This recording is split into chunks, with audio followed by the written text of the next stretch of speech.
My self Abhilasha, you are watching my channel Shriram science. आज जो मैं 10th क्लास के साथ में डिस्कस करने जा रही हूँ वो है हीमोडायलिसिस और आर्टिफिशियल किडनी। बट हीमोडायलिसिस और आर्टिफिशियल किडनी डिस्कस करने से पहले मैं एक शॉर्ट इंट्रोडक्शन आपके साथ में रखना चाहती हूँ किडनी ट्रांसप्लांटेशन का। किडनी, जैसा हमने अपनी प्रीवियस वीडियो में देखा है, हमने पढ़ा है, किडनी हमारी बॉडी का मेन एक्सक्रीटरी ऑर्गन होती है जो ब्लड का फिल्ट्रेशन करती है, जो यूरिन फॉर्म करती है। बट अगर किसी पर्सन की किडनी डैमेज हो जाती है या मल फंक्शन करने स्टार्ट कर देती है बिकॉज ऑफ एनी रीजन कि वो डायबिटिक पेशेंट है, एज हो गया है या बॉडी में कुछ मेटाबॉलिक डिसऑर्डर्स हो गए जिसकी वजह से उसकी किडनी प्रॉपर फंक्शन नहीं कर रही है, अगर उसके दोनों किडनी डैमेज हो जाती हैं तो वहां पर किया जाता है किडनी ट्रांसप्लांटेशन। किडनी ट्रांसप्लांटेशन में the person who is donating the kidney is an donor and who is receiving the kidney is an recipient. जहां पर एक डोनर है, एक रेसिपिएंट है, किडनी डोनेट कर दी। बट किडनी डोनेट करना जितना इजी हम आपको बता रहे हैं इतना इजी होता नहीं है, क्योंकि हर पर्सन का एक अपना इम्यून सिस्टम होता है। जैसे हर पर्सन का अपना एक नेचर होता है, ऐसे ही हर एक इंडिविजुअल का अपना एक इम्यून सिस्टम होता है।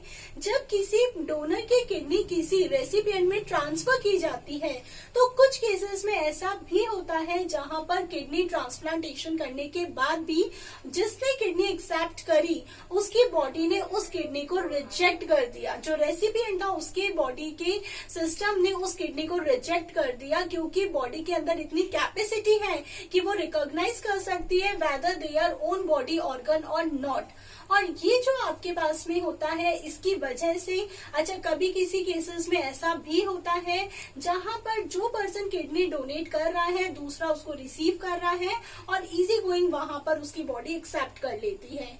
इसलिए जब भी किडनी ट्रांसप्लांटेशन होता है तो जो रेसिपिएंट है उसको एक ड्रग दी जाए, इम्यूनो सप्रेसिव ड्रग, ताकि जो उसकी बॉडी का सिस्टम है वो जो फॉरेन बॉडी ऑर्गन है उसको रिकॉग्नाइज ना कर सके और उसे रिजेक्ट भी नहीं करे। और ये जो इम्यूनो सप्रेसिव ड्रग होती है ये आपके बायो एक्टिव मॉलिक्यूल है जिसका नाम है statin. Transplantation is different where one person is donating and another is receiving. But जैसा हमने आपको बोला कि किसी की बॉडी ने एक्सेप्ट कर ली किडनी और किसी की बॉडी ने उसको रिजेक्ट कर दिया, ये होता है किडनी ट्रांसप्लांटेशन। लेकिन अगर उस रेसिपिएंट को किडनी नहीं मिल रही, वहां पर एक आर्टिफिशियल प्रोसेस किया जाता है और वो आर्टिफिशियल प्रोसेस होता है हीमोडायलिसिस और आर्टिफिशियल किडनी। और ये जो हीमोडायलिसिस और आर्टिफिशियल किडनी है, अब हम इसके बारे में डिटेल डिस्कस करेंगे। आइए, आर्टिफिशियल किडनी बेसिकली उन पेशेंट्स में की जाती है जिनको यूरेमिया होता है। यूरेमिया एक ऐसी कंडीशन है जहां पर पर्सन की किडनी मल फंक्शन कर रही है, प्रॉपर फंक्शन नहीं कर रही है, जिसकी वजह से उसकी बॉडी में जो यूरिया है, जो एक नाइट्रोजनस वेस्ट है, वो उसकी बॉडी में ही है। क्योंकि वहां पर यूरिन फॉर्म नहीं हो रहा इसलिए यूरिया वहां से रिलीज नहीं हो पा रहा है। तो uremia is in condition where there is an accumulation of the urea in patient body. और क्योंकि ये यूरिया बहुत ज्यादा टॉक्सिक होता है, इसको बॉडी से रिलीज करना बहुत जरूरी है। So the patient having uremia, it is not good. वहां पर हम जो अप्लाई करते हैं प्रोसेस वो है आर्टिफिशियल किडनी। आर्टिफिशियल किडनी में क्या है, यहाँ पर जो हमारी रिस्ट में जो दो, एक रेडियल आर्टरी और एक है रेडियल वेन, तो सबसे पहले उस पर्सन के साथ में साइमल्टेनियसली प्रोसेस किया जाता है जहां बॉडी में से इम्प्योर ब्लड बाहर आता है और वहीं पर मीनवाइल जो ब्लड प्योर हो जाता है वो बॉडी में वापस चले जाता है।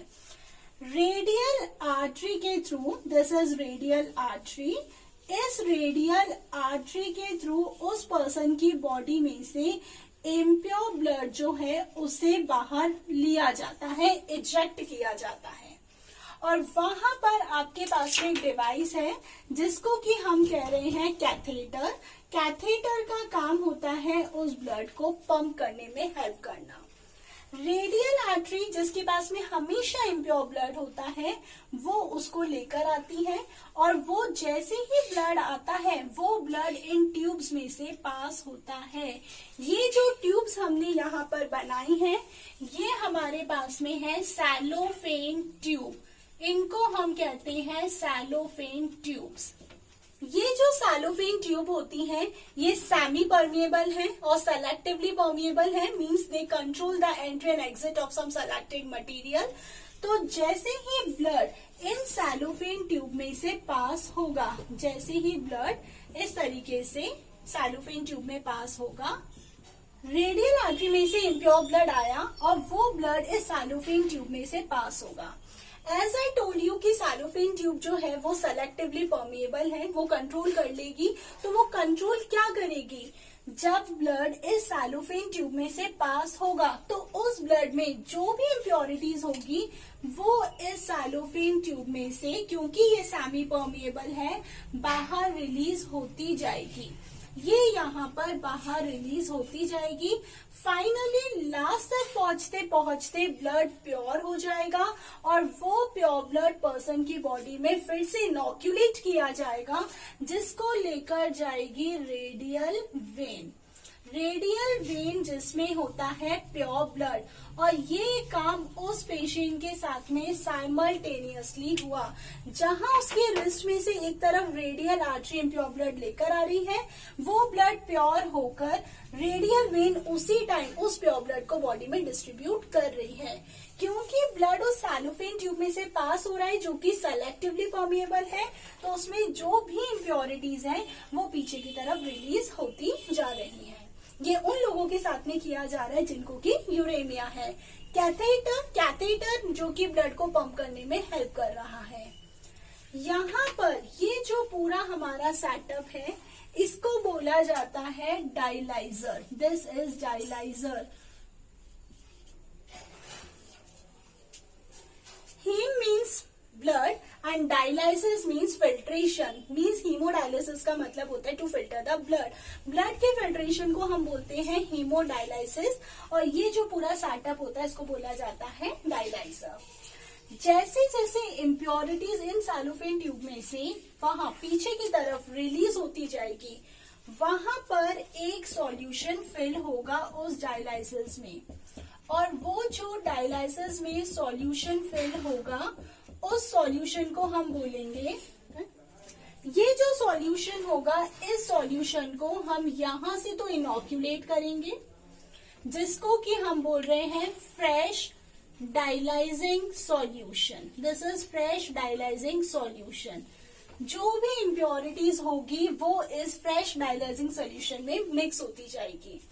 यहाँ तक पहुंचते पहुंचते ब्लड क्योंकि प्योर हो गया, जिसको कि रेडियल वेन बॉडी के अंदर डिस्ट्रीब्यूट कर रही है, तो यहाँ पर ये डायलाइजिंग सॉल्यूशन क्योंकि अब थोड़ा सा खराब हो चुका है, इसमें यूरिया कलेक्ट हो गया है, यहाँ से वो जो आपके पास में यूज्ड डायलाइजिंग सॉल्यूशन है उसे कलेक्ट किया जाएगा।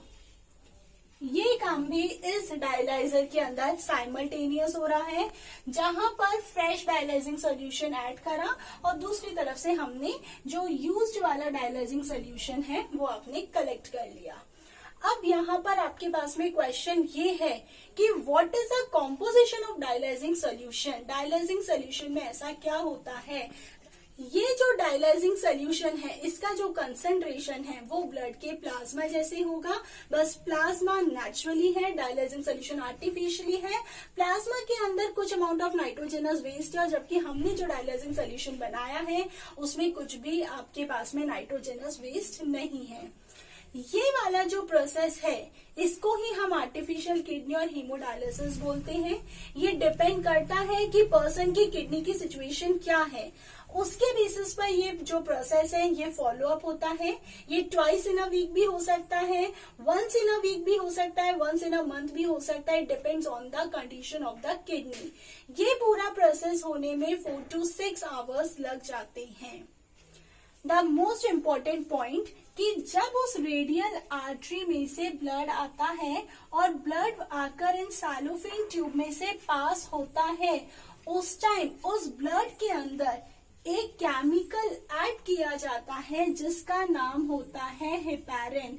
हेपारिन एक ऐसा केमिकल है जो कि एंटीकोगुलेंट है। एंटीकोगुलेंट मीन्स जो कि ब्लड को अपनी नॉर्मल स्टेट, प्लाज्मा वाली स्टेट में मेंटेन रखता है। और जब वही ब्लड बॉडी के अंदर वापस जाता है तो उसी स्टेट को और रिटेन करने के लिए वहां पर ऐड किया जाता है एंटी हेपारिन। ये ऐड करते हैं। तो जब रेडियल आर्टरी में से ब्लड आया, वो इम्प्योर ब्लड था, उस टाइम हमने ऐड करा हेपारिन। और जब वो वही ब्लड प्योर होगा, रेडियल वेन के थ्रू बॉडी में रीडिस्ट्रीब्यूट होगा, तो उस टाइम हमने ऐड करा एंटी हेपारिन। बट जो डिफरेंस होता है इस आर्टिफिशियल किडनी मीन्स हीमोडायलिसिस और हमारी नेचुरल किडनी में, वो डिफरेंस है कि इस आर्टिफिशियल किडनी में कोई भी रीअब्सॉर्प्शन नहीं होता। मीन्स अगर उस नाइट्रोजनस वेस्ट के साथ में अगर कोई यूजफुल प्रोडक्ट भी बॉडी से रिलीज हो गया, यूजफुल सब्सटेंसेस भी अगर बॉडी से रिलीज हो गए, तो वो रीअब्सॉर्ब नहीं होंगे। और अगर वो रीअब्सॉर्ब नहीं होंगे, उसकी वजह से पर्सन की बॉडी में वीकनेस और टायर्डनेस भी आ सकती है। इसलिए आर्टिफिशियल किडनी उसी केस में करवाई जाएगी जहां अगर उसे कोई डोनर नहीं मिल रहा और उसकी जो दोनों किडनीज हैं वो मल फंक्शन कर रही हैं। This is a part of excretion जो हमने वहां पर डिस्कस करा था अपनी लास्ट वीडियो में। ये उसी का पार्ट है, artificial kidney and haemodialysis. Hope student you may understood the entire process of haemodialysis. अब हम अपनी नेक्स्ट वीडियो में मिलेंगे रिप्रोडक्शन इन प्लांट्स की में। If you like my video, subscribe my channel and press bell icon. Till then, stay happy and be safe. Thank you so much. Keep connecting with me.